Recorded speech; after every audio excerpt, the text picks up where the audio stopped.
El Papa Francisco recibió el lunes a una delegación de la Federación Luterana Mundial. El camino de la reconciliación estuvo en el centro del encuentro con los miembros de la Federación Luterana Mundial, que se encontraban en Roma, para presentar los trabajos de una comisión conjunta con ocasión del 500 aniversario de la Reforma Luterana en 2017.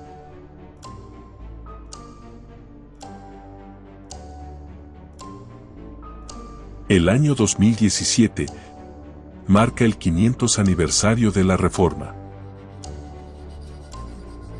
¿Qué significa la palabra reforma? ¿Qué significa reformar sistemas o entidades políticas, procesos de pensamiento, incluso doctrinas eclesiásticas? El Papa Francisco ha celebrado un acto sin precedentes con motivo del 500 aniversario de la Reforma Protestante. El Papa viajó a Suecia para reunirse con el presidente de la Federación Luterana Mundial. Ambos líderes firmaron una declaración conjunta en la que se comprometen a mejorar las relaciones entre católicos y luteranos. Es la primera vez que un papa conmemora la rebelión de Martín Lutero, con un gesto de tanta fuerza simbólica. Francisco incluso elogió a Lutero por haber dado mayor centralidad a las Escrituras en la vida de la Iglesia. El sorprendente encuentro terminó con muchos aplausos cuando dijo que, a pesar de las cuestiones que los dividen, en el fondo, luteranos y católicos ya están unidos, porque todos son cristianos. Acompáñanos en la segunda parte del primer día del viaje del Papa Francisco a Suecia, a su llegada al país para conmemorar el 500 aniversario de la Reforma Protestante.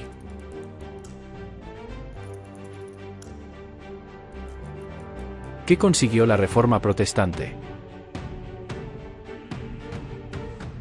La Reforma fue un intento de transformar el pensamiento, la actitud y el dogma de la Iglesia de la Edad Media. Fue una reforma enraizada en la protesta contra la unidad de la Iglesia y el Estado. Para controlarlo todo, en contra de la hipocresía y las creencias opresivas, bajo el disfraz del cristianismo.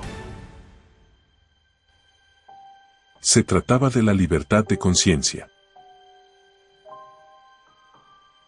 Los principios en los que se basó la Reforma fueron la libertad de conciencia, la libertad de expresión, y el derecho a mantener y expresar opiniones diferentes de la narrativa popular.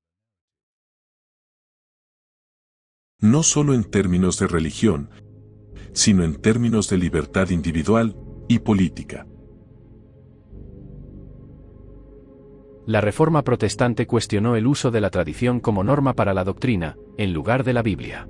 Pero también remodeló, dio forma a los gobiernos, la educación, el comercio y a toda la sociedad. Es la razón por la que tenemos muchas de las libertades de las que ahora disfrutamos. En realidad cambió el curso de la historia. La Reforma Protestante destruyó el concepto de orden mundial, sostenido por las dos espadas del papado y el imperio.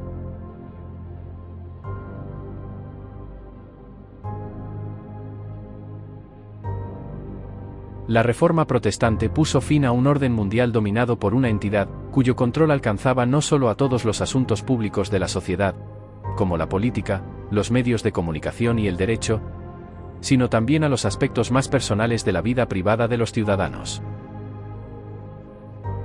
Controlaba su forma de hablar, sus creencias personales, e incluso lo que podían leer. Ahora podemos vislumbrar un nuevo mundo. Un mundo en el que existe la perspectiva muy real de un nuevo orden mundial. Tenemos ante nosotros la oportunidad de forjar para nosotros mismos y para las generaciones futuras un nuevo orden mundial. Este es un tema enorme, y lo que digo es que el siglo de censura que ocurre en los campus universitarios está ocurriendo ahora en Silicon Valley, y está ocurriendo todos los días en estos canales que censuran la comunicación. La censura es esencialmente el sello distintivo del neoliberalismo, y eso significa que cualquiera que ordene las palabras equivocadas, incluso accidentalmente, es despedido o prohibido o condenado al ostracismo o incluso es acusado de un delito. Eso también lo hemos visto. No necesitamos darte más ejemplos de ello. Están literalmente por todas partes. Si vives aquí, estás profundamente familiarizado con ello. También tenemos que hablar de lo que constituye una comprobación de los hechos. Porque muchas veces no se trata de una comprobación de los hechos. Es una comprobación de opinión, de tono. Es responsabilidad social. Comprobar eso debería ser muy sencillo, ¿verdad? Se supone que las comprobaciones de hechos son persistentes. Esto es lo que afirmaste, y esto es lo que demuestra que lo que afirmaste no es un hecho. No es que lo encontremos engañoso, no es que pensemos que ha sacado algo de contexto, sino que se ha equivocado en los hechos. Y eso no es lo que está pasando aquí. Sabemos que las instituciones financieras ya se están moviendo para restringir el acceso tanto al dinero en efectivo como a las criptomonedas. Esa es otra gran cosa aquí que estamos viendo también.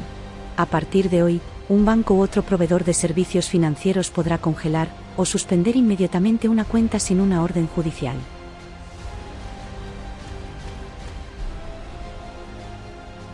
Es el primer bloqueo de este tipo en Europa, y ya está en vigor en Austria, con nuevas y estrictas normas, solo para quienes no estén vacunados.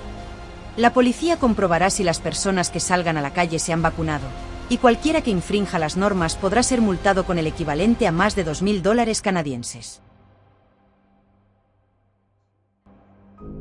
¿Qué pasa si sales fuera o si incumples las normas? Si realmente insistes y tratas de salir de tu recinto, las autoridades vendrán y te arrestarán. Han circulado por las redes sociales algunos vídeos de gente intentando salir corriendo. Y nunca es un final feliz para esas personas. Saludos, soy Tony Palmer. Soy el obispo de la Orden de la Comunidad.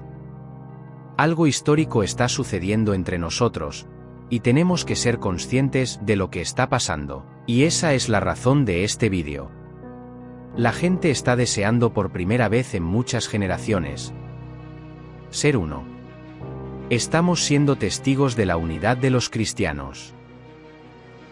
2017 marca el año en el que las organizaciones religiosas se reúnen para enterrar el hacha de guerra,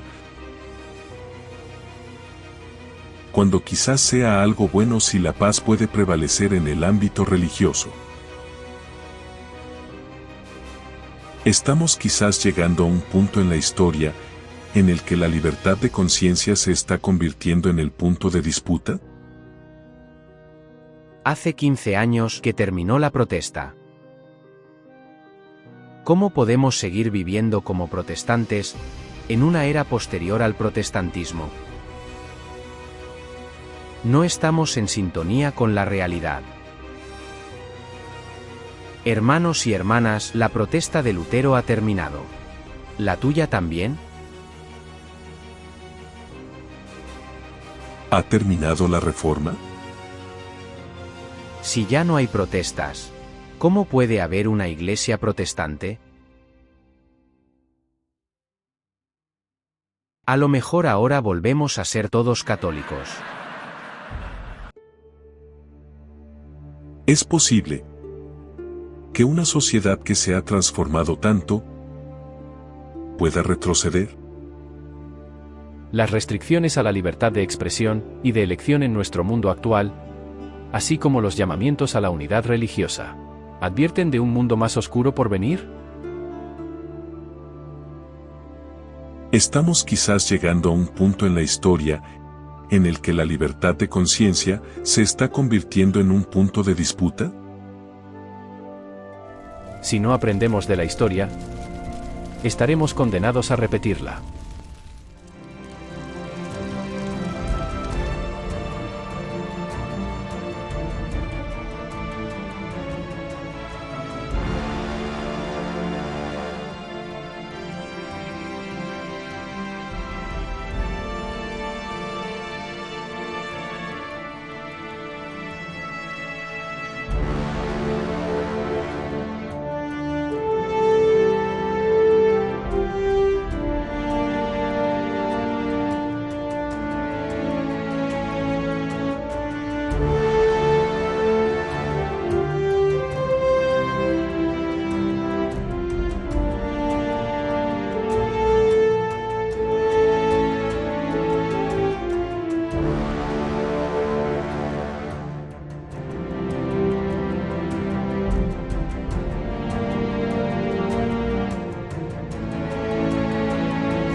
Porque habrá entonces gran tribulación, cual no la ha habido desde el principio del mundo hasta ahora, ni la habrá.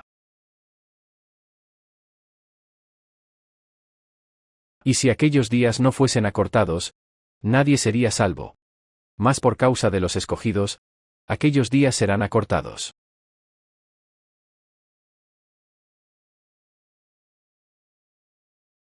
Tribulación. Una experiencia que pone a prueba la resistencia, la paciencia o la fe. Estado de aflicción u opresión. Sufrimiento. Angustia.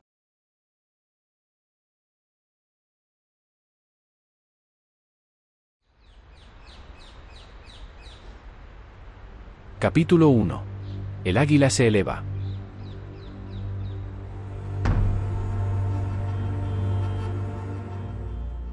El libro bíblico de Daniel describe con notable exactitud el ascenso y la caída de 4 potencias mundiales finales.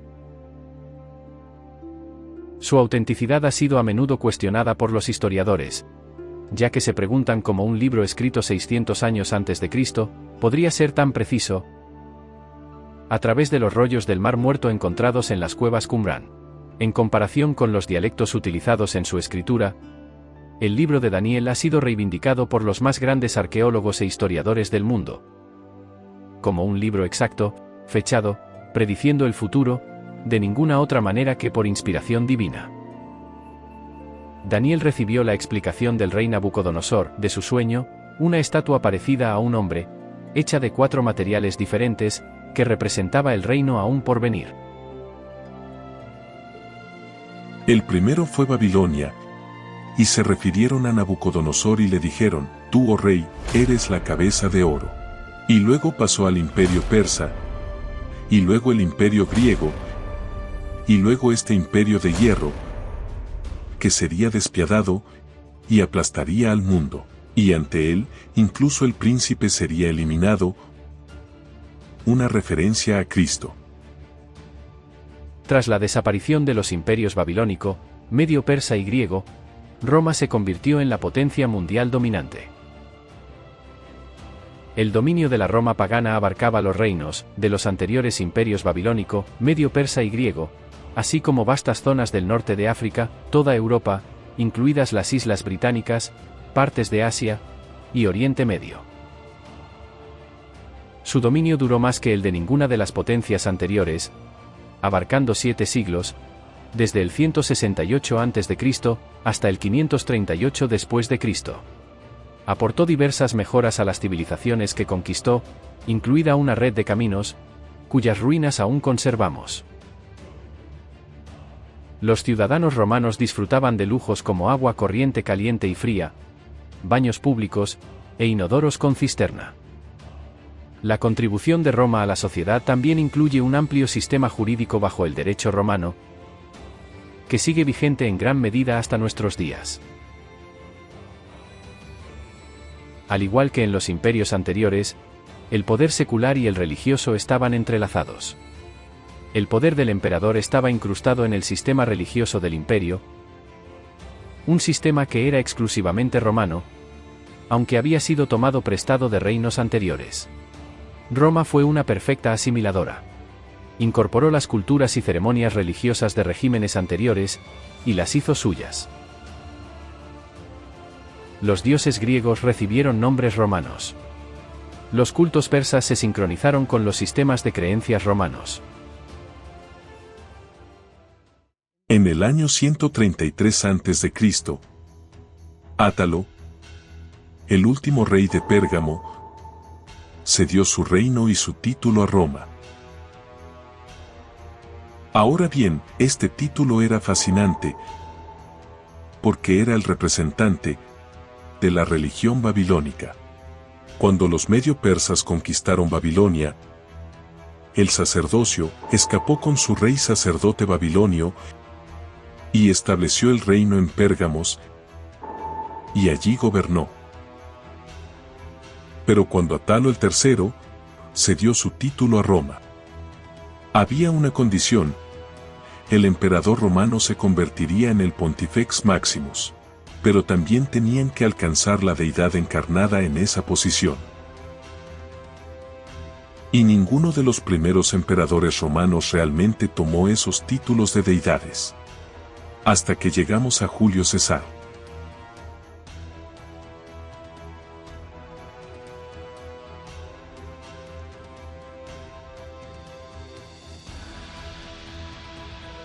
Y él tomó el título de Pontifex Maximus. Y también se divinizó a sí mismo. Debía ser adorado como un dios.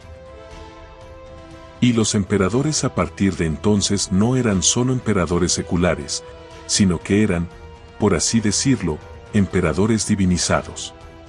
Construyeron templos a estos emperadores, y la gente tenía que adorarlos.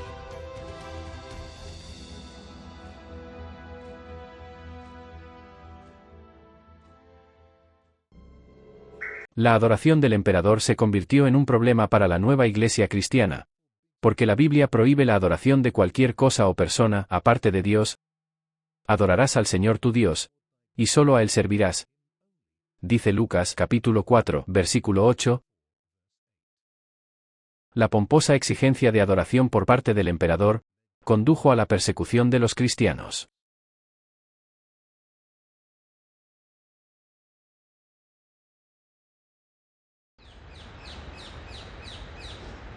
Capítulo 2. El puño de hierro de Roma. Durante siglos, la ciudad de Roma dominó el mundo. En el fondo, uno de sus grandes monumentos, el Vaticano. Roma permitía cierta autonomía a las naciones que conquistaba, pero en otros ámbitos era extremadamente intolerante. En cuanto a la religión, Roma era intolerante con cualquier religión que se desviara de la norma que había establecido, y perseguía y aniquilaba cualquier oposición a su forma de gobierno. En cierto sentido, era tolerante hasta cierto punto. Pero si se producía un conflicto como consecuencia de la religión, destruían esa religión sin piedad.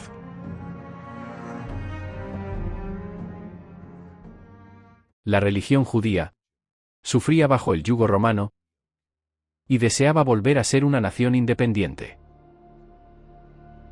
A menudo provocaban rebeliones y revueltas bajo el gobierno romano y eran vistos como alborotadores. Esto preparó el terreno para los conflictos que se avecinaban. Los judíos también se propusieron acabar con la creciente nueva secta cristiana. Pero tras la muerte y resurrección de Jesús, la nueva fe cristiana floreció a pesar de sus esfuerzos por destruirla. Fue en esta época cuando se formaron los centros cristianos, uno en Jerusalén.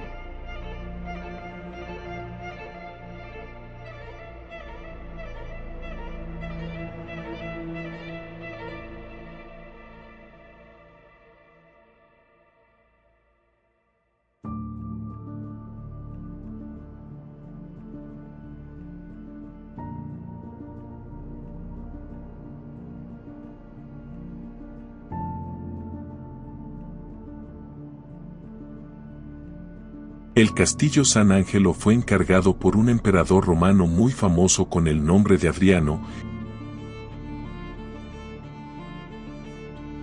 y Adriano gobernó en el periodo de tiempo de la agitación en Judea, donde los judíos se esforzaban constantemente por librarse de la supresión romana y convertirse en la nación que debían ser bajo Dios y gobernar el mundo.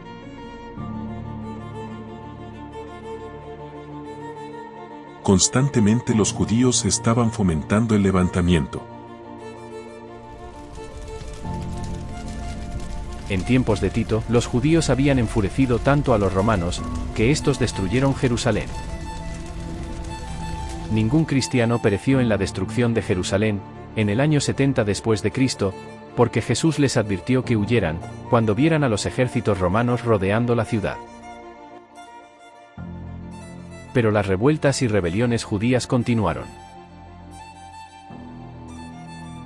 Durante 130 años, después de Cristo, un judío llamado Bar Kokhba se proclamó a sí mismo como reformador, Mesías y Salvador, y como alguien que destruiría a los romanos. En este levantamiento, atacó a las legiones romanas y mató a muchísimos soldados romanos. La historia nos dice que fue responsable de la muerte de unos 50.000 soldados y ciudadanos romanos.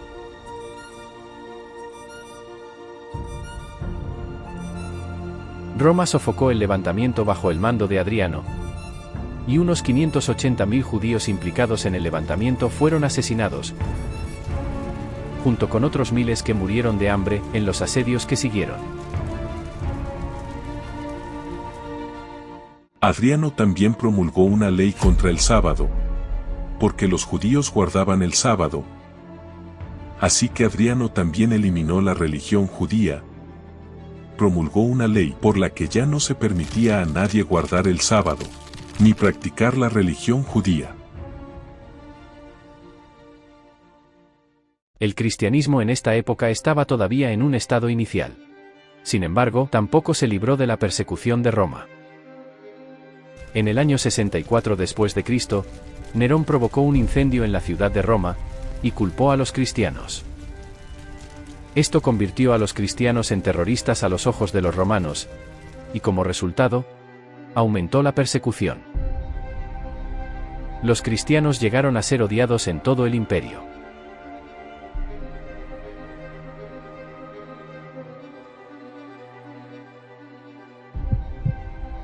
Estas persecuciones comenzaron bajo Nerón. En la época del martirio de Pablo, continuó con una ira mayor o menor durante siglos. Los cristianos fueron acusados falsamente de los crímenes más espantosos, y declarados causantes de grandes calamidades, hambrunas, pestes y terremotos. A medida que se convertían en objeto del odio y la sospecha populares, los delatores se aprestaban a traicionar a los inocentes con tal de obtener un beneficio.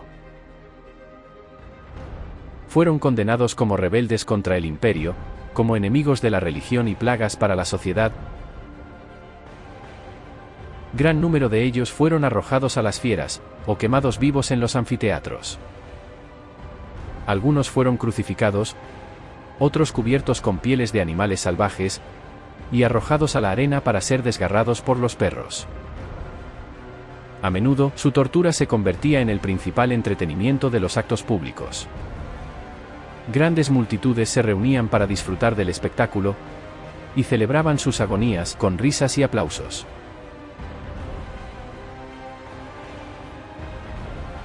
A pesar de ello, la secta cristiana crecía a pasos agigantados, a medida que la persecución empujaba a la gente hacia los confines cada vez más lejanos del Imperio Romano.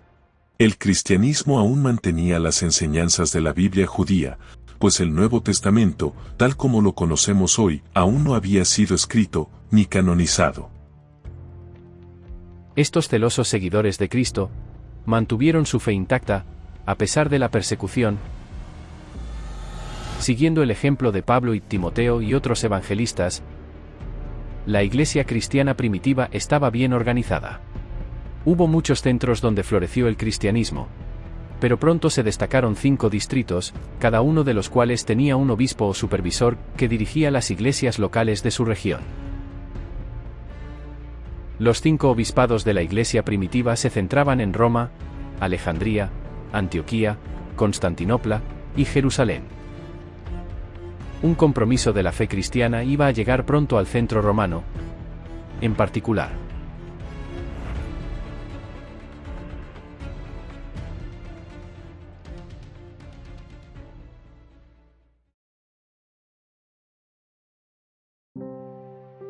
Capítulo 3. La cuestión del sábado.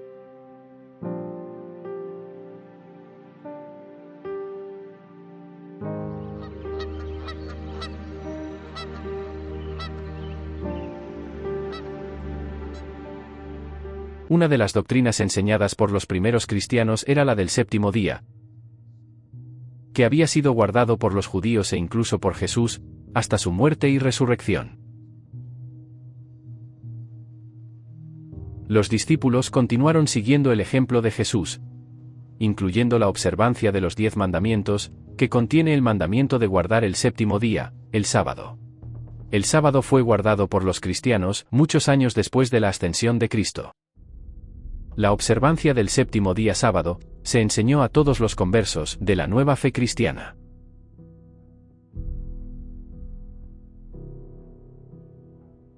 Y el sábado siguiente se reunió casi toda la ciudad para oír la palabra de Dios. Hechos 13:44.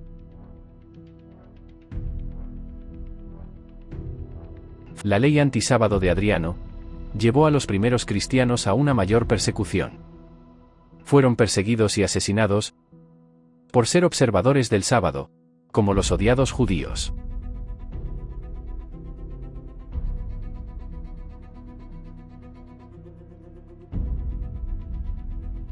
Por supuesto, no era el sábado judío, ya que se originó en el Edén. El sábado es realmente, según los mandamientos, una conmemoración de la creación. Y luego en Deuteronomio, también hay una conmemoración de la redención, porque fueron sacados de Egipto y redimidos de la esclavitud, un símbolo de la esclavitud del pecado. La observancia del sábado estaba muy extendida. El conocido historiador Josefo nos dice que los primeros cristianos, incluso entre las naciones bárbaras, guardaban el séptimo día, sábado. No hay ninguna ciudad de los griegos, ni de los bárbaros, ni nación alguna, donde no haya llegado nuestra costumbre de descansar el séptimo día.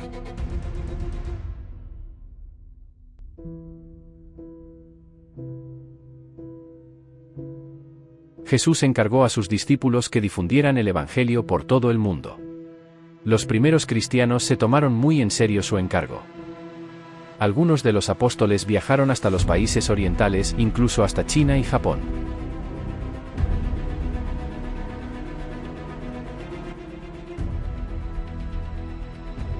Ya en el año 225 después de Cristo, existían grandes obispados o conferencias de la Iglesia de Oriente guardadores del sábado, que se extendían desde Palestina hasta la India.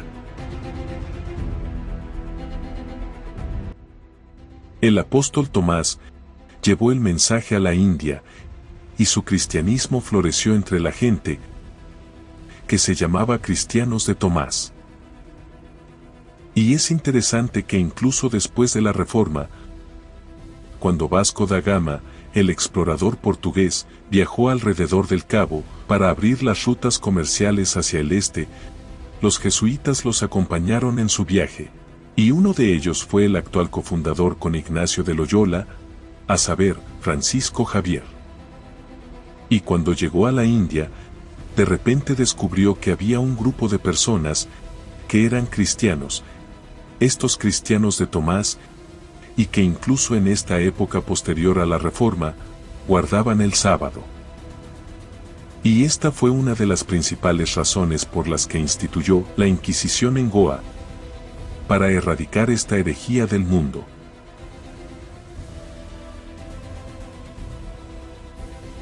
Francisco Javier llegó con el Vasco da Gama a Goa a principios del siglo XVI, por lo que está claro que la observancia del sábado aún podía encontrarse entre los cristianos durante más de 1500 años después de Cristo.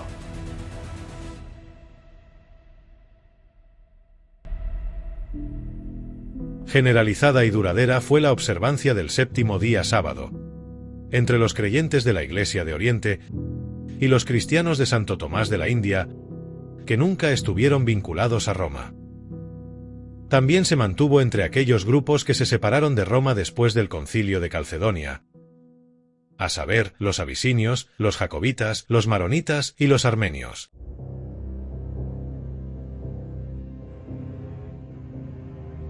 Es evidente que la observancia del sábado era la norma entre los primeros cristianos. De hecho, en todas partes donde penetraron los esfuerzos misioneros de los apóstoles, la observancia del sábado era una parte esencial de su culto.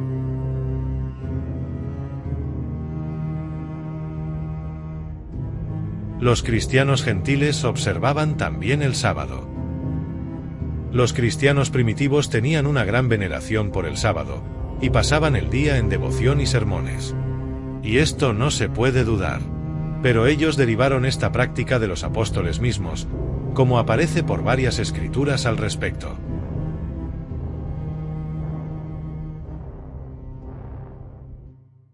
La observancia del sábado penetró incluso hasta la Iglesia celta del norte.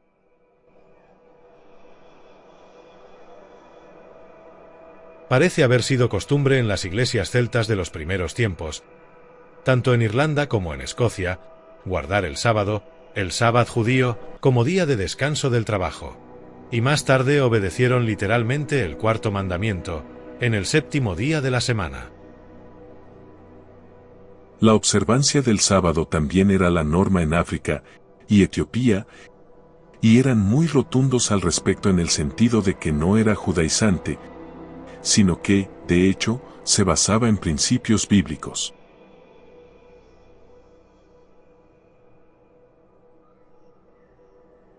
Nosotros guardamos el sábado, porque Dios, después de haber terminado la creación del mundo, descansó en él, y esto especialmente, puesto que Cristo no vino a disolver la ley, sino a cumplirla. No es, pues, por imitación de los judíos, sino por obediencia a Cristo y a sus santos apóstoles que observamos ese día. Frumentius, apóstol sirio de Etiopía, en el siglo IV reportó: Y nos reunimos el sábado, no porque estemos infectados de judaísmo, sino para adorar a Jesús, el Señor del sábado.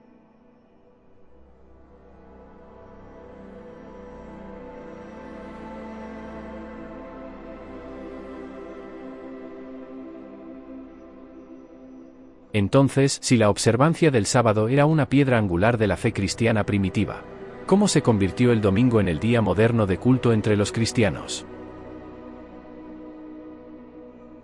El obispo de Roma en ese momento, esto fue el año 135 después de Cristo, decidió distanciarse de la religión judía porque el cristianismo era considerado en ese momento como una secta judía. Y con el fin de distanciarse, adoptó el glorioso Día del Sol, domingo, como su día de culto.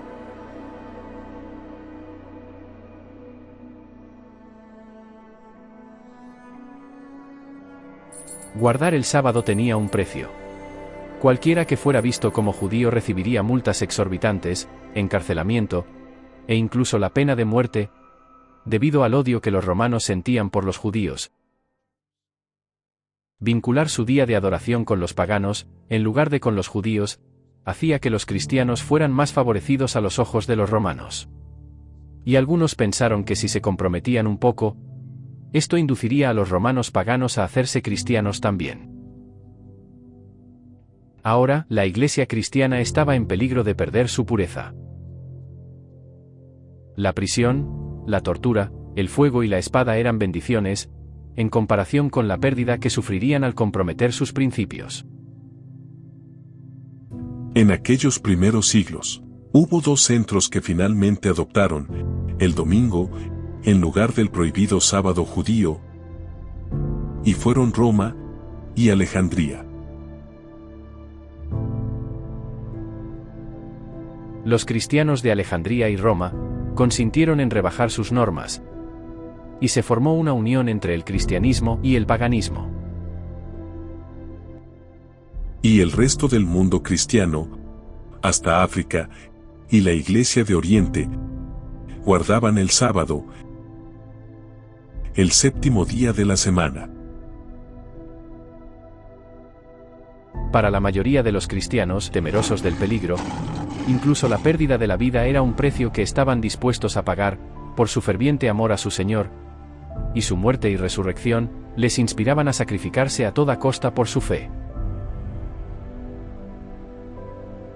Muchos cristianos se mantuvieron firmes, declarando que no podían transigir por grande que fuera la pena, o convincente el argumento.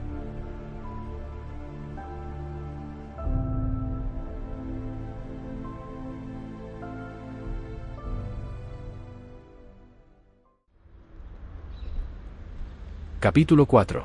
El poder de la Iglesia y del Estado.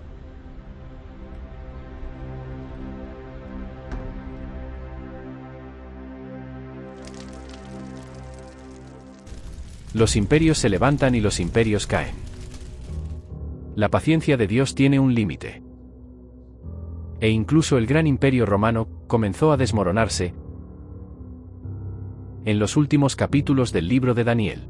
Él describe la desaparición del imperio romano y su posterior fragmentación en 10 reinos, a través del simbolismo de una bestia con 10 cuernos.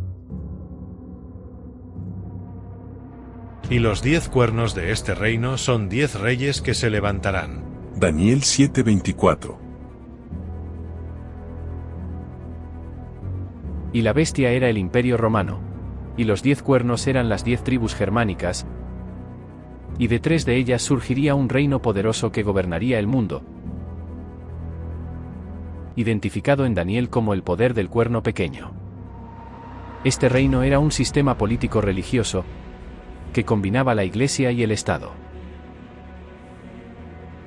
Daniel predijo que habría un poder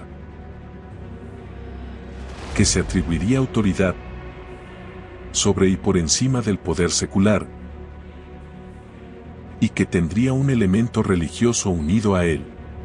Y es fascinante que este poder surgiría de las ruinas del Imperio Romano, seguiría siendo romano, y que tendría todo el poder del anterior, más un poder adicional. Perseguiría a los santos. Sería un poder blasfemo. Este poder incluso asumiría cambiar los tiempos y las leyes. Es interesante que todos los grandes historiadores del mundo, todos los grandes pensadores del mundo, y también los reformadores, todos ellos identificaron este sistema con el sistema papal, cuya sede está justo detrás de nosotros. La Biblia da 13 características para ayudar a identificar el poder del cuerno pequeño.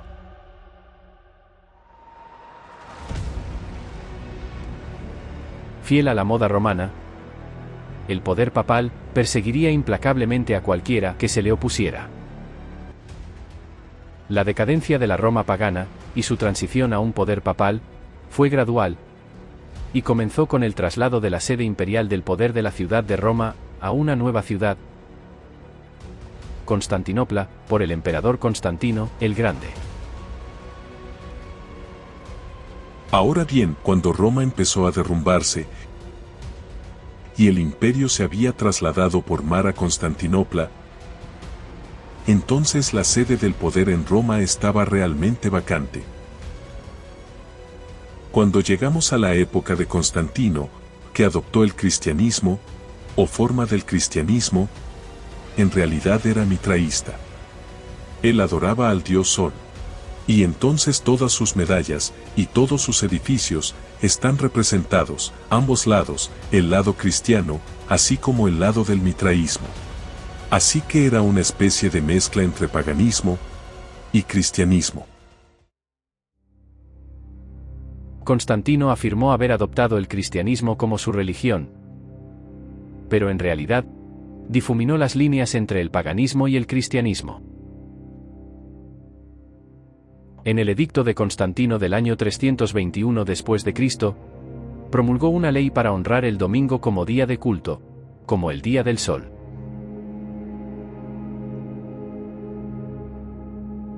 En el venerable día del sol, que el magistrado y las personas que residen en las ciudades descansen, y que todos los talleres estén cerrados.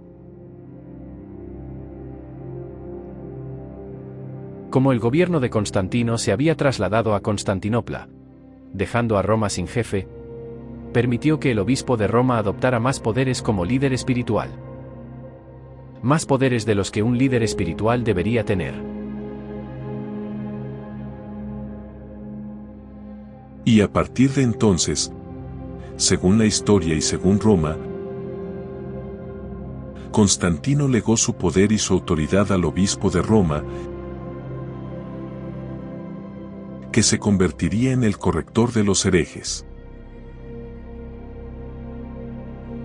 Casi imperceptiblemente, las costumbres del paganismo se abrieron paso en la Iglesia cristiana. Pero cuando cesó la persecución, y el cristianismo entró en las cortes de los palacios de los reyes, dejó de lado la humilde sencillez de Cristo y sus apóstoles, por la pompa y el orgullo de los sacerdotes y gobernantes paganos, y en lugar de los requerimientos de Dios, sustituyó las teorías y tradiciones humanas. La conversión nominal de Constantino, a principios del siglo IV, causó gran regocijo. Cuando el mundo, revestido de una forma de rectitud, entró en la Iglesia, el paganismo, aunque aparentaba ser vencido, se convirtió en el vencedor. Su espíritu controlaba la Iglesia. Sus doctrinas, ceremonias y supersticiones fueron incorporadas a la fe y al culto de los profesos seguidores de Cristo.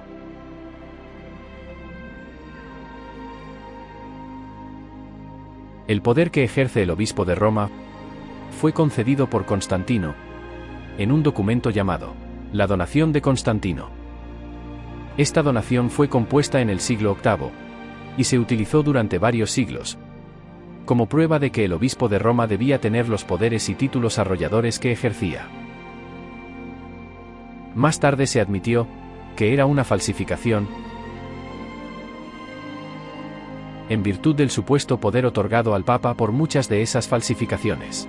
El Papa entonces tomó para sí el título de los Césares, a saber Pontifex Maximus, el sumo pontífice.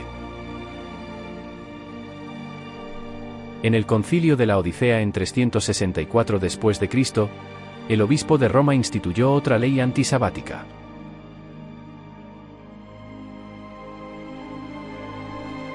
Los cristianos no judaizarán, guardarán el sábado, y estarán ociosos el sábado, sino que trabajarán ese día, pero honrarán especialmente el día del Señor. Hasta ahora había habido un mínimo de 3 leyes antisábado.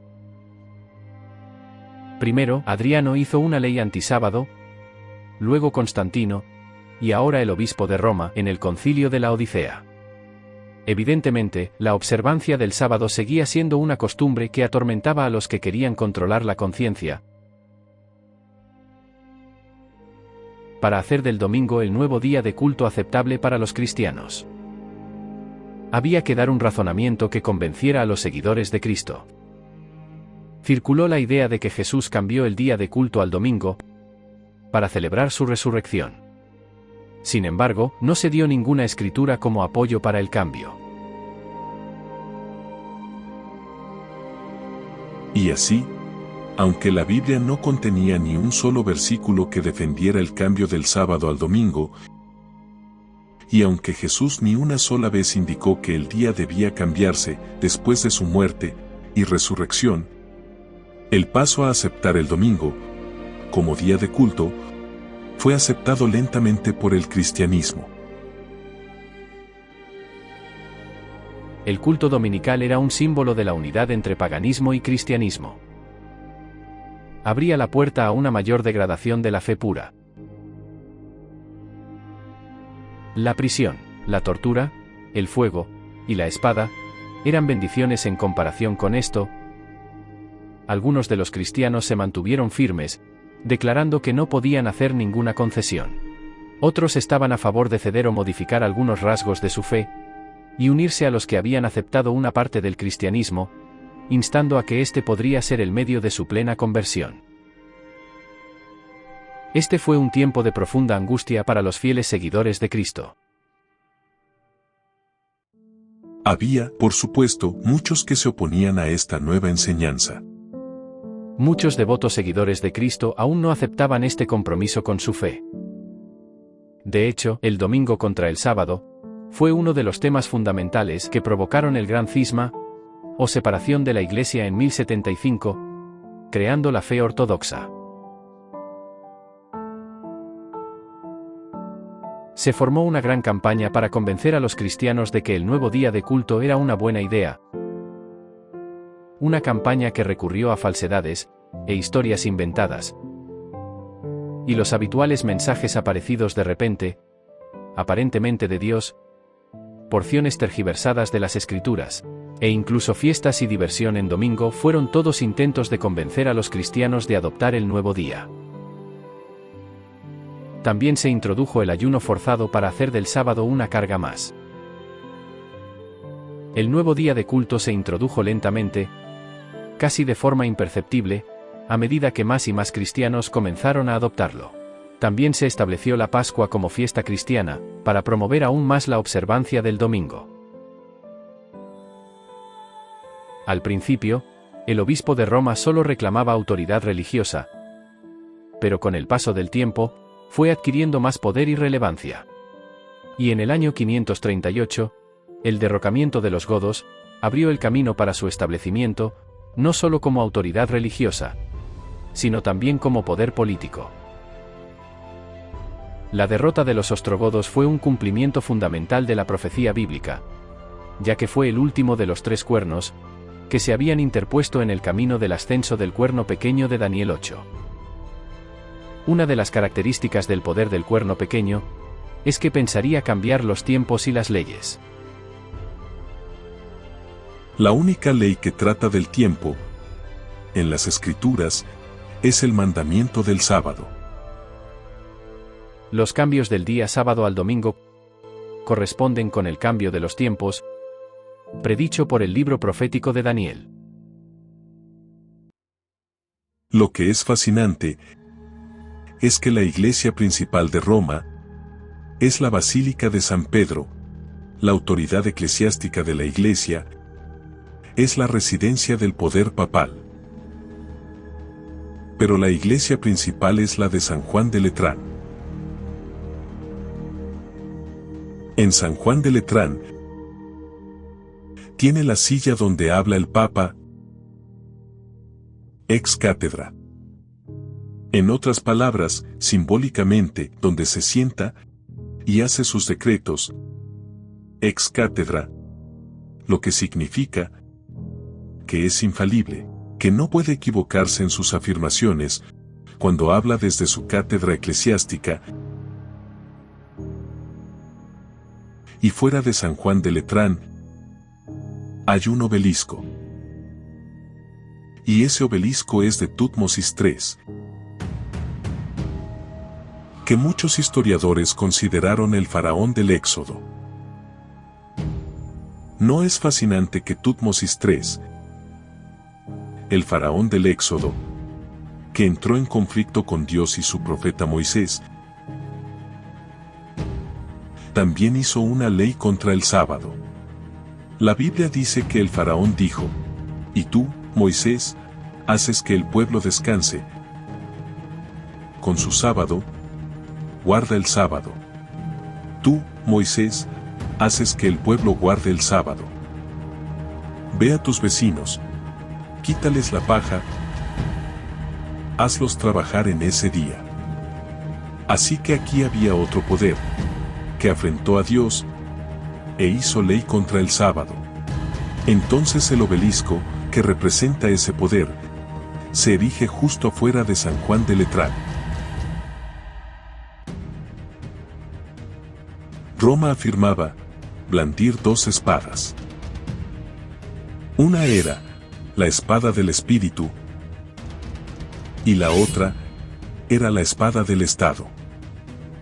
La primera espada la empuñaba de la mano del sacerdote, y la segunda de la mano del rey.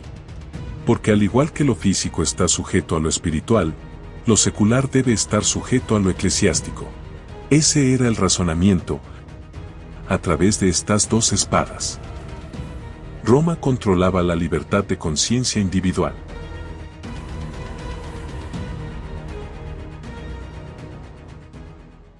En la Edad Media, existía la firme creencia de que los reyes gobernaban por derecho divino, y como tales estaban sometidos a las autoridades eclesiásticas, que eran el máximo intermediario entre Dios y el hombre.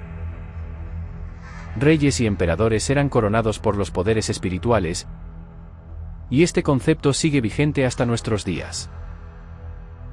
La coronación de la reina de Inglaterra tiene lugar bajo los auspicios de la Iglesia, y sin esa autoridad, no hay autoridad real.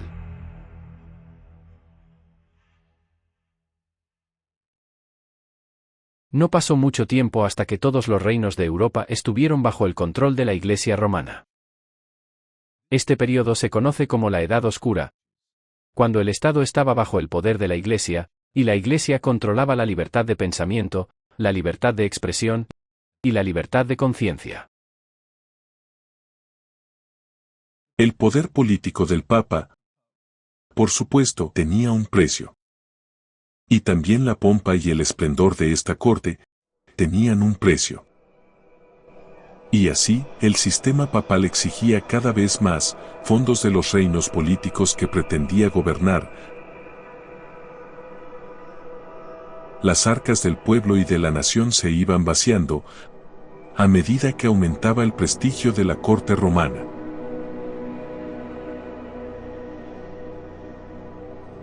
Y luego estaba la cuestión de la salvación, porque el papado pretendía ser el único poder que podía difundir la salvación y los rituales y las tradiciones que se añadían uno tras otro suponían tal carga para el pueblo y creaban tal temor a la condenación que básicamente dominaban la conciencia en su totalidad, no solo a nivel individual, sino incluso a nivel político. Porque si alguien no estaba de acuerdo con el sistema papal, podía ser excomulgado. Y eso significaba, por supuesto, ser excluido de la salvación. No solo un individuo podía ser excomulgado, toda una nación podía ser puesta bajo interdicto. Si el papado decretaba, por ejemplo, que al pueblo no se le permitía participar en misa, o que la misa ya no estaba disponible para el pueblo, hasta que el rey realizara X, Y o Z. Entonces toda la nación temblaba de miedo, porque estaba excluida de la salvación. Y así, la presión eclesiástica creaba tensión política.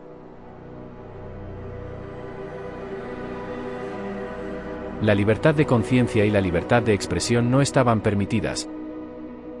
En el caso del emperador del Sacro Imperio Romano Germánico, Enrique IV, que se negó a renunciar a ciertos derechos religiosos y seculares, tradicionalmente en manos de los reyes. El Papa había excomulgado y destronado a Enrique, y declarado ilegales todas las lealtades hacia él. El emperador consideró conveniente buscar la bendición del Papa a toda costa, y vio que no solo estaba en juego su trono, sino también su vida. Llevando a su esposa y a su joven hijo, cruzó los Alpes en pleno invierno, y llegó a la residencia del Papa, el 25 de enero de 1077. En ayunas y vistiendo solo una camisa penitencial. Enrique esperó 3 días, descalzo en la nieve ante la puerta, antes de que se le permitiera entrar.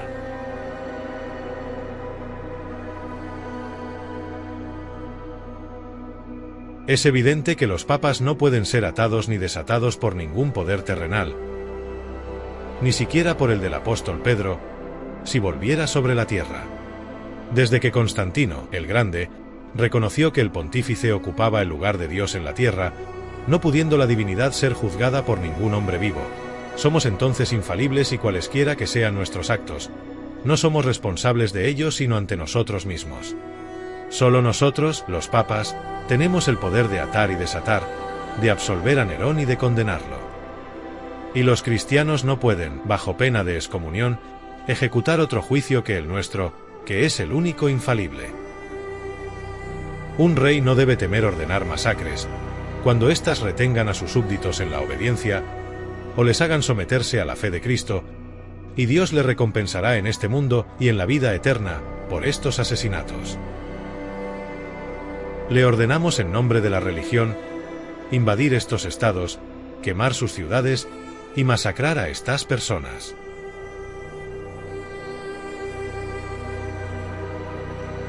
Debido al control que el papado ejercía sobre las conciencias, y a su pretensión de tener poder sobre los destinos eternos de las personas, los gobernantes se vieron obligados a cometer atrocidades indescriptibles contra su propio pueblo.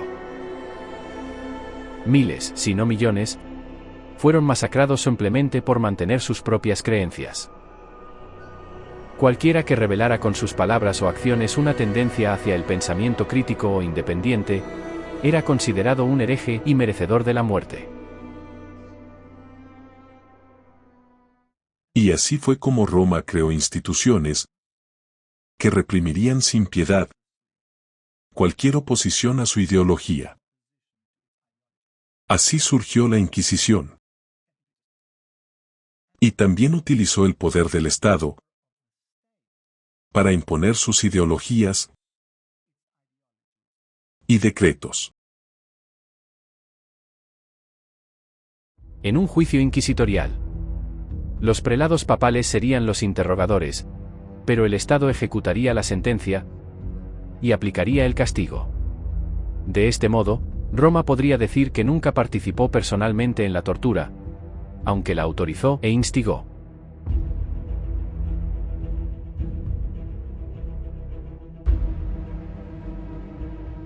La Iglesia de Roma ha derramado más sangre inocente que ninguna otra institución que haya existido jamás.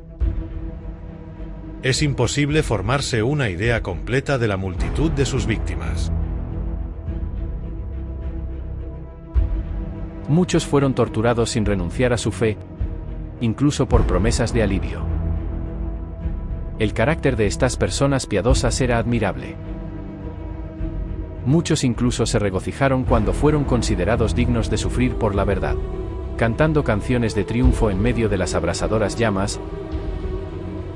Recordaban la promesa de Cristo: sé fiel hasta la muerte, y yo te daré la corona de la vida.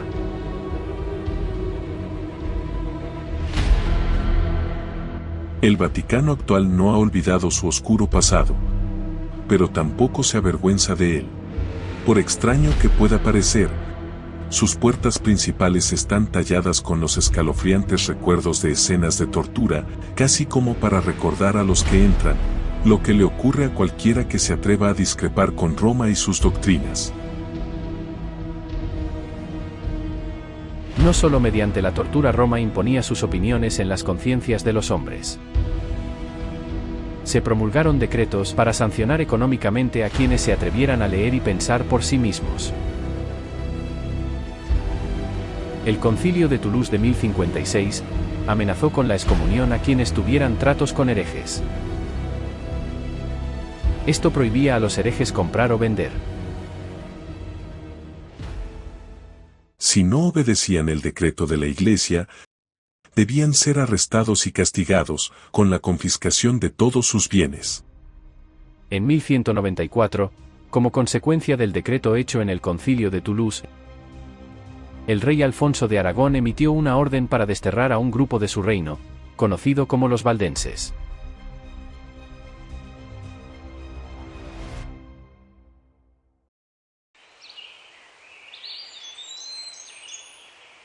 Capítulo 5. Lux lucet in tenebris. Una luz en la oscuridad.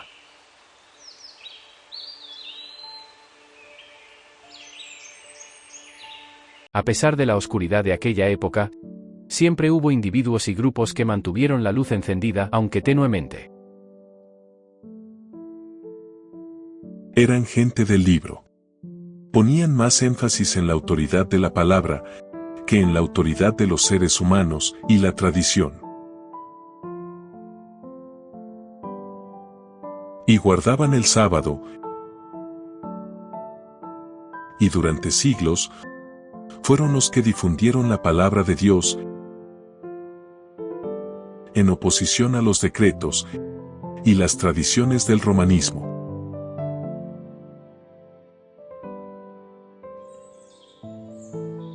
Los valdenses vivían en lo alto del Valle del Piamonte, situado en el norte de Italia, en esta región montañosa regada por arroyos. La vida no era fácil, pero les proporcionaba un refugio seguro lejos de los asesinos ejércitos papales que intentaban erradicarlos. Los valdenses educaron a sus hijos en la lectura de la palabra de Dios, y memorizaron pasajes de la Biblia, y estudiaron la palabra de Dios en sus escuelas. Porque la Biblia era un libro prohibido, cosían trozos de ella en sus ropas, y luego salían a comprar a las ciudades como vendedores ambulantes y mercaderes, para compartir el Evangelio con cualquier oyente amable. Si eran descubiertos, los mataban. El papado en aquel tiempo estaba en contra de toda lectura de la Biblia.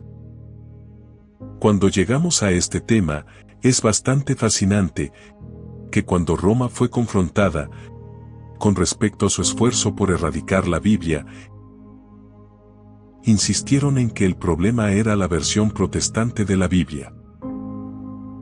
Y así es como justifican su acto. Y este aborrecimiento a la palabra escrita continuó hasta la época reciente. El papado sabe que el estudio fiel de la Biblia revelará todas sus enseñanzas antibíblicas y como religión dominante no puede permitirse esto.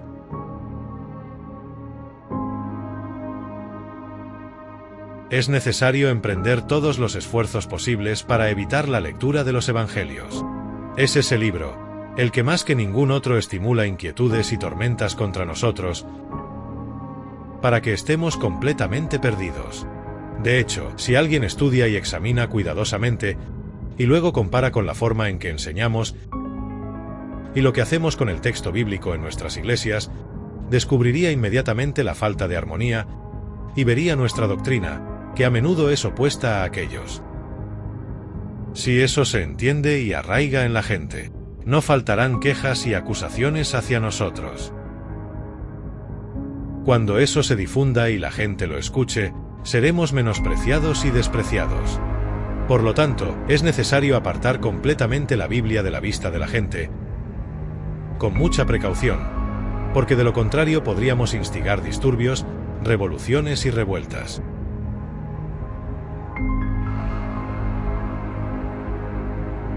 Incluso 3 siglos después de esta cita, el Papa Pío VII pronunció estas sorprendentes palabras sobre los peligros de conocer los mensajes de la Biblia.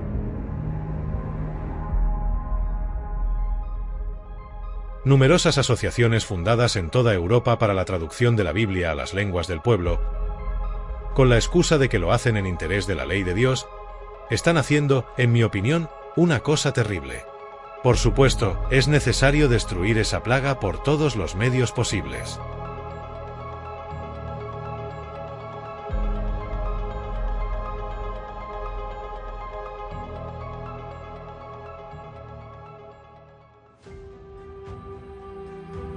Los valdenses fueron el blanco porque durante siglos habían conservado una traducción de la Biblia en su propia lengua.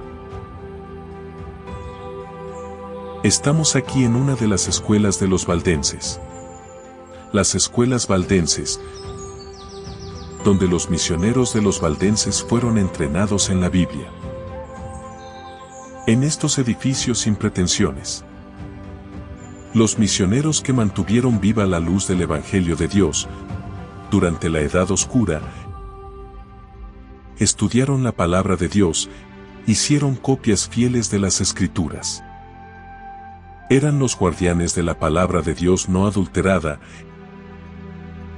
y guardaban retazos de ella en sus mangas mientras hacían sus negocios de mercaderes por toda Europa.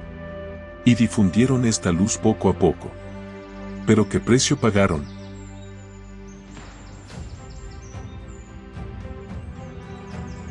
Estas personas tenían amor por la verdad. Su lema era la palabra de Dios y los mandamientos de Dios. Guardaban todos los 10 mandamientos. Eran partidarios del séptimo día sábado. Y el sábado estaba en conflicto con la adoración dominical de Roma. Por eso pagaron su precio por difundir la palabra de Dios.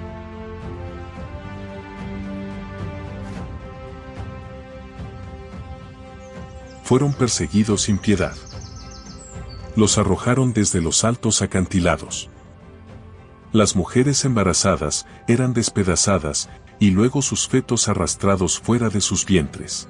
Golpeaban las cabezas de los niños contra las rocas. La historia registra las masacres que tuvieron lugar en este hermoso valle y en otros valles similares a este. John Milton escribió ese soneto sobre esta masacre, en el que lamenta el sufrimiento de los valdenses por la palabra de Dios, estos fieles heraldos de la palabra de Dios. Venga, oh Señor, a tus santos masacrados, cuyos huesos yacen esparcidos en las frías montañas alpinas. Incluso aquellos que guardaron tu verdad tan pura de antaño. Cuando todos nuestros padres adoren cepos y piedras, no olvides en tu libro registrar sus gemidos. Que fueron tus ovejas y en su antiguo redil, degolladas por los sangrientos piamonteses, que rodaron madre con infante por las rocas, sus gemidos redoblaron los valles a las colinas, y ellas al cielo. Su sangre martirizada y sus cenizas siembran. Sobre todos los campos italianos aún se enseñorea el triple tirano, para que de ellos crezca el 100 por 1, que habiendo aprendido pronto tu camino, huya del infortunio babilónico.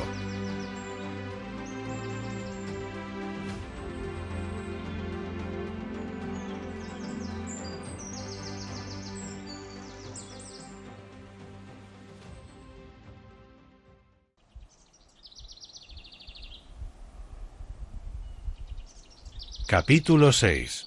El lucero de la mañana. Wycliffe.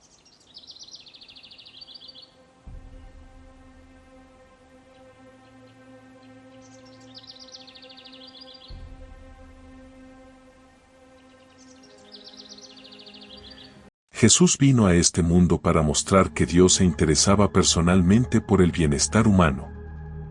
Él comulgaba directamente con la humanidad. Había un toque personal, un acceso personal.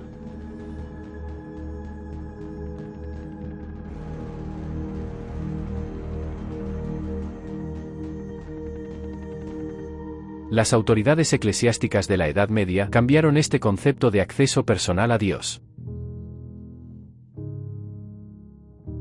La comunicación y el acceso directo fueron eliminados, y los intermediarios humanos ocuparon su lugar, para mantener el control sobre las mentes de las masas. Los instrumentos humanos sustituyeron a la comunicación directa con Dios. A los santos y reliquias se les atribuyeron poderes místicos, de modo que los rituales ocuparon el lugar de las relaciones. Incluso llegó a ser posible comprar y vender privilegios espirituales, como el perdón de los pecados. Y esto pronto se convirtió en una empresa comercial.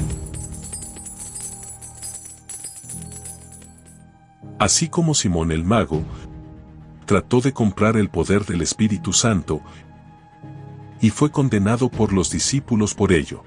Así que el comprar el favor de Dios a través de obras o contribuciones financieras caen en la misma categoría. Sin embargo, esta fue la base del poder de la Iglesia romana. Después del año 538 después de Cristo, el mundo se sumió en una oscuridad cada vez mayor. La superstición ocupó el lugar de la fe durante 1260 años. Esta oscuridad persistió. Los monjes y frailes llevaban una vida de aparente pobreza, pero, en realidad, vivían una vida de lujo, ganada a través de la mendicidad. Drenaban los recursos del pueblo. No trabajaban, y hacían que el trabajo útil pareciera despreciable. Los frailes utilizaban su poder de oír confesiones y conceder el perdón para enriquecerse, exigiendo limosna al pueblo con amenazas y denuncias, mientras los enfermos y los pobres seguían sufriendo. Aumentaron las riquezas de los frailes y sus abundantes mesas. Los frailes indujeron a muchos jóvenes a entrar en el claustro y dedicarse a la vida monástica. Y a menudo esto se hacía sin el consentimiento o incluso sin el conocimiento de sus padres, bajo el pretexto de perseguir a Cristo. Se enseñaba a los jóvenes que incluso debían ignorar las súplicas de sus padres. Así, los hogares y los padres se vieron privados de la ayuda, y la sociedad de sus hijos e hijas. Los estudiantes de las universidades se vieron arrastrados por los engaños de los frailes, de modo que los padres dejaron de enviar a sus hijos a las escuelas, temiendo la influencia de los monjes. Como resultado, las escuelas languidecieron, y prevaleció la ignorancia. En los años 1300, el mundo había pasado su medianoche. Las horas de oscuridad se desvanecían, y en muchas tierras aparecieron signos de la venida del ocaso, había llegado el momento de que las escrituras fueran traducidas y entregadas a los pueblos de diferentes tierras en su lengua nativa. En los diferentes países de Europa, los hombres estaban siendo movidos por el Espíritu de Dios, para buscar la verdad y traer luz y liberación al mundo. Trataban de romper las cadenas del error y de la superstición, y exhortaban a los que habían sido esclavizados durante tanto tiempo, a que se levantaran y afirmaran su libertad. Escribe al ángel de la iglesia en Filadelfia. Esto dice el santo, el verdadero, el que tiene la llave de David, el que abre y ninguno cierra, y cierra y ninguno abre.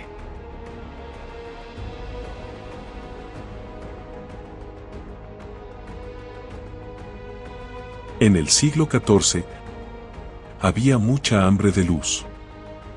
Los estudiantes acudían en masa a las universidades de la época, y Oxford era una de las más destacadas. Uno de los grandes estudiantes de esa época fue el joven llamado Wycliffe.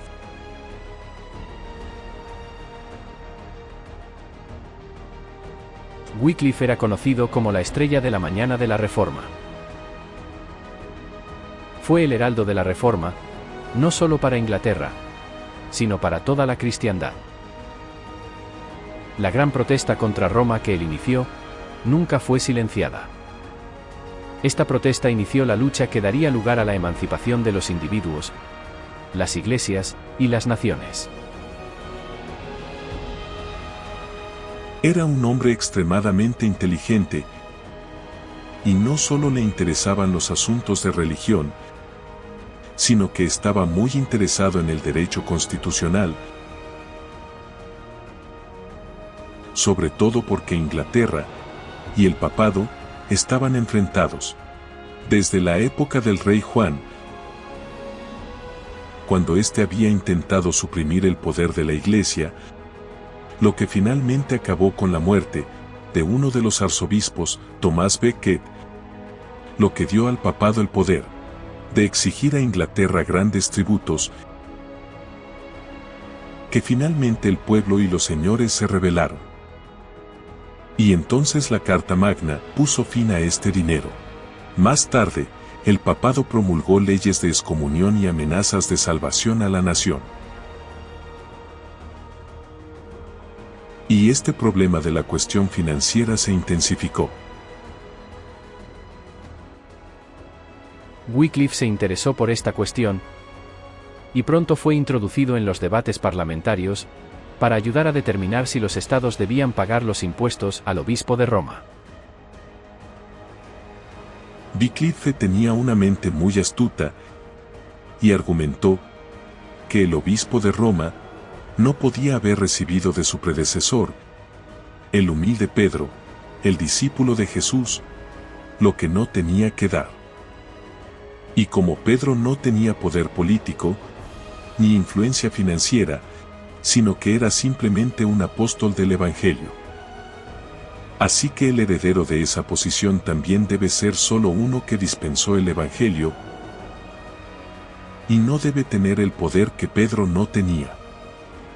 Y este fue un argumento que agradó al reino, por lo que decidieron no pagar este tributo. Y realmente cambió la mentalidad de la nación inglesa en este sentido.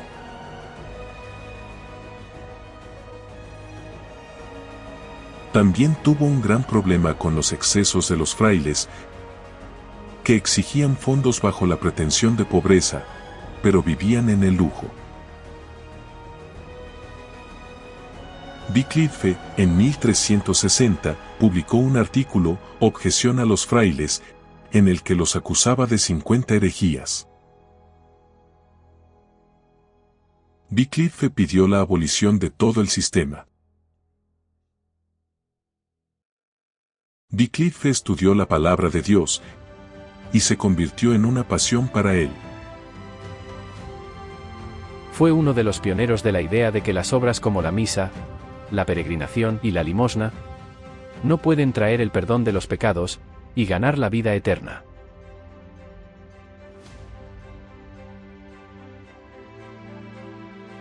Muchos piensan que si dan un centavo a un perdonador, serán perdonados por haber quebrantado todos los mandamientos de Dios, y por eso no hacen caso de cómo los guardan. Pero digo esto con certeza. Aunque tengas sacerdotes y frailes que canten para ti, y aunque cada día oigas muchas misas, y fundes iglesias y colegios, y peregrines toda tu vida, y des todos tus bienes a los indulgentes, esto no llevará tu alma al cielo. Que Dios y su infinita misericordia destruyan el orgullo, la codicia, la hipocresía y la herejía de este perdón fingido, y hagan que los hombres se ocupen en guardar sus mandamientos y en poner plenamente esa confianza en Jesucristo.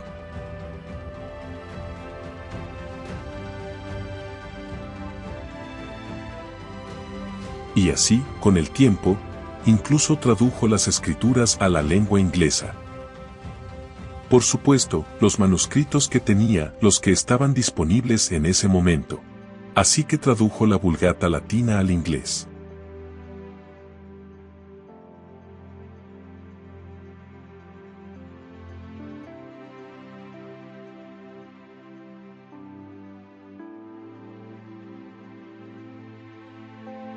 Pero era inglés antiguo, el inglés Chaucer,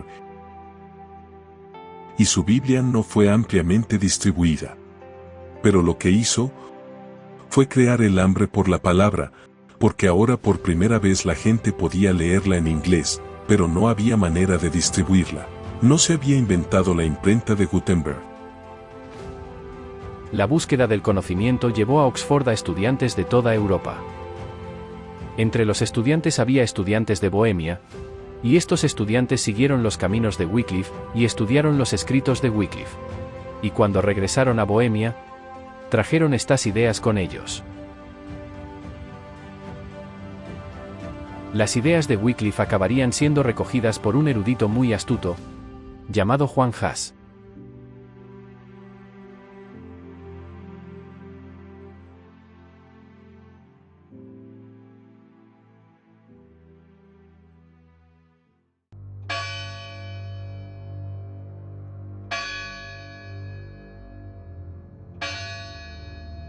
Capítulo 7.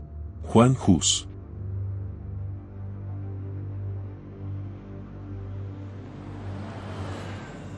Bohemia, que hoy está representada por Eslovaquia y la República Checa, se había resistido a las pretensiones del papado durante siglos, desde los años 800.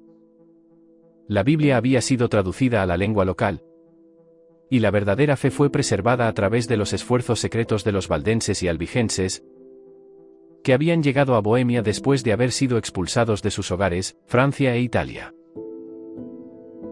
Hubo muchas voces en Bohemia que se levantaron para condenar la corrupción de la Iglesia, y pronto la persecución contra ellos se levantó también en Bohemia. No tardaría el Papa Gregorio en intentar eliminar el acceso a la palabra de Dios.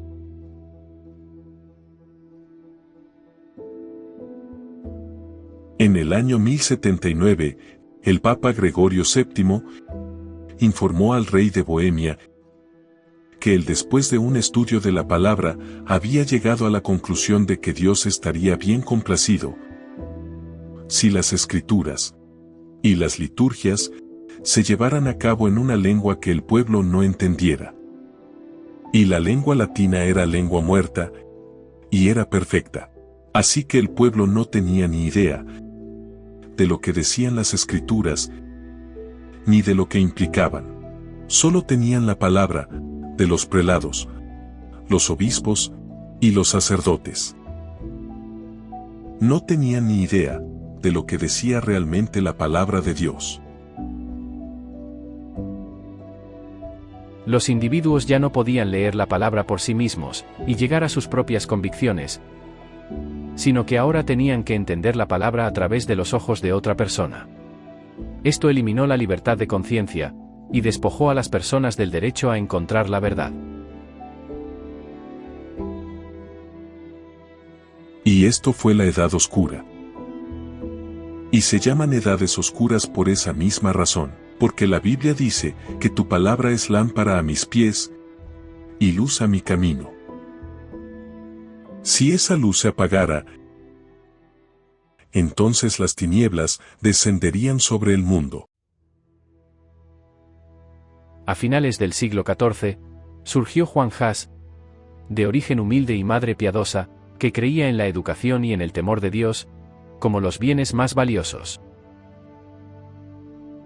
Ella hizo que lo aceptaran en la Universidad de Praga como becario de caridad.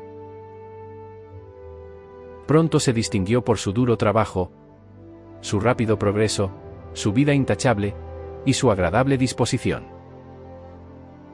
Era un devoto católico romano, y se esforzaba por seguir las enseñanzas de la Iglesia. Ingresó en el sacerdocio tras completar sus estudios universitarios. Pronto se vinculó a la corte del rey, y fue nombrado profesor y rector de la universidad. En pocos años, el humilde erudito de beneficencia se había convertido en el orgullo de su país, y su nombre era conocido en toda Europa. Varios años después de hacerse sacerdote, fue nombrado predicador de la capilla de Belén en Praga. Aunque la predicación de las Escrituras en la lengua del pueblo había continuado a pesar de la oposición de Roma, todavía había una gran ignorancia de la Biblia, y los peores vicios se practicaban entre la gente. Juan Hus se puso a corregir esta maldad, y a educar al pueblo en la palabra de Dios. A través de su propio estudio de la palabra de Dios, Juan Hus descubrió errores en las enseñanzas de la Iglesia. Estos pronto los dio a conocer desde la capilla de Belén. Juan Hus colocó la autoridad de la Biblia por encima de papas y concilios, y así entró en el camino del protestantismo. Fue mientras Juan Hus estudiaba la palabra de Dios, y cómo se comparaba con las enseñanzas de la Iglesia, que Jerónimo, un ciudadano de Praga, visitó Oxford y asistió a las conferencias de Wycliffe. Jerónimo llevó los escritos de Wycliffe a Bohemia. Fue de esta manera que Juan Hus se familiarizó con la obra de Wycliffe. A través de Wycliffe, la mente de Juan se expandió para ver aún más de los errores de Roma. En esta época, en 1404, llegaron a Praga dos teólogos de Inglaterra, Jacobo y Conrado de Canterbury, graduados en Oxford, y discípulos del Evangelio.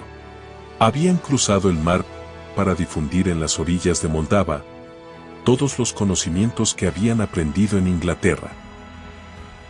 Su plan era organizar debates públicos, pero se les impidió hablar públicamente de sus puntos de vista. Así que los dos visitantes encontraron otra vía para llevar a cabo su misión. Como habían estudiado arte, además de teología, pensaron que podrían utilizar su lápiz para su propósito. Con el permiso de los anfitriones, proceden a demostrar su habilidad en un dibujo en el pasillo de la casa en la que vivían. En una pared, representaban la humilde entrada de Cristo en Jerusalén, manso y montado en un asno. En la otra, mostraban la magnificencia más real de la cabalgata pontificia, en la que se veía al Papa engalanado con la triple corona, vestido con ropajes salpicados de oro y todo lustroso de piedras preciosas. Cabalgaba orgulloso sobre un caballo engalanado, con las trompetas proclamando su aproximación, y una brillante multitud de cardenales y obispos siguiéndole en la retaguardia. Este fue un sermón verdaderamente elocuente. Muchos se acercaron para contemplar y marcar el contraste presentado entre el humilde estado de Cristo, el fundador de la Iglesia cristiana, y el pontífice papal, que afirmaba ser el representante de Cristo. Pronto, la gente se agitó tanto por este concepto, que los forasteros ingleses decidieron que lo mejor era marcharse.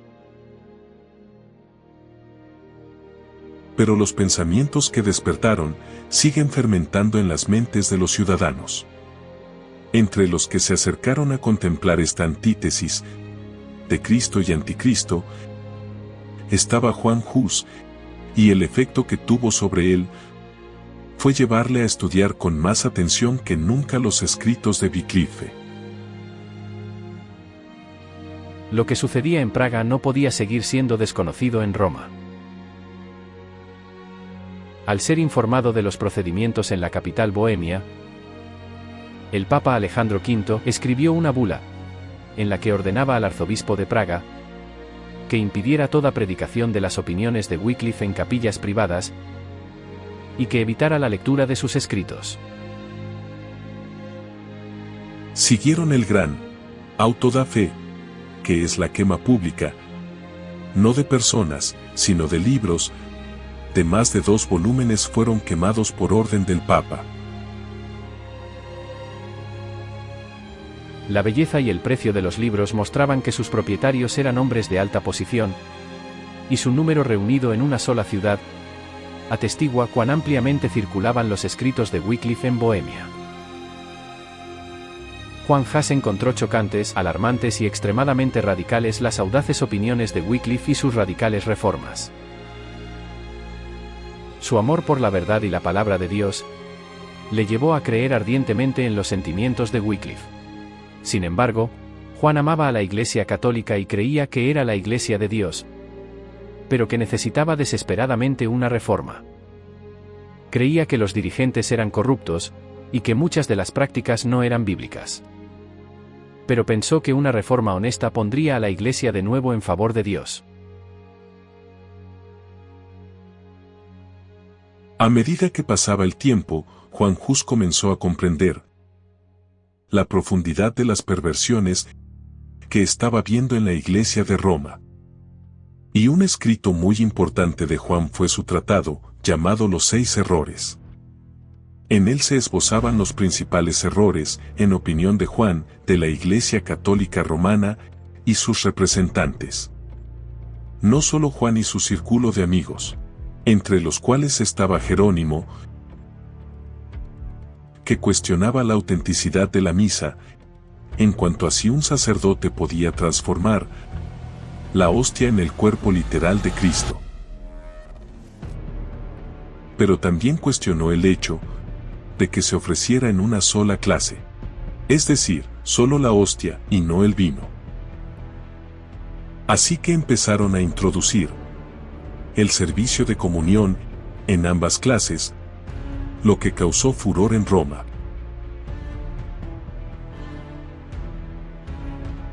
Eventualmente, Juan entró en conflicto con Roma y se le prohibió hacer la misa. Entonces concentró su energía en predicar desde el púlpito, en la capilla de Belén. Cientos escucharon y creyeron las predicaciones de Juan. Esto pronto fue conocido por los papistas como la herejía de Bohemia. Roma fue implacable en su persecución de los adherentes a la llamada herejía bohemia. Cuando los adeptos eran capturados, eran juzgados y ejecutados, y sus cabezas decapitadas se colgaban de las torres de los puentes que cruzan el Moldava.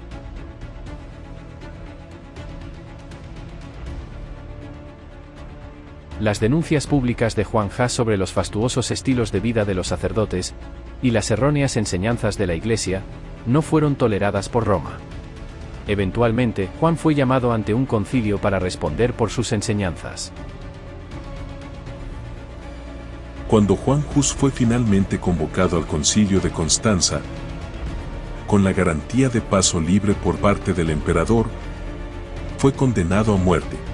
A pesar del emperador que aparentemente se puso colorado frente a los prelados, demasiado asustado para oponerse a ellos.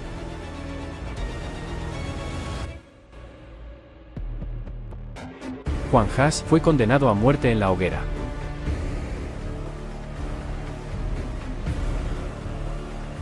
En la ejecución de Juan Hus, el verdugo dijo burlonamente: «Hoy vamos a cocinar un ganso». Porque la palabra Hus también significa ganso. Y Juan Hus replicó: «Dentro de 100 años surgirá un águila que no podréis reprimir». ¡Qué predicción tan fascinante! Porque precisamente 100 años después, Martín Lutero clavó sus tesis en la puerta de Wittenberg.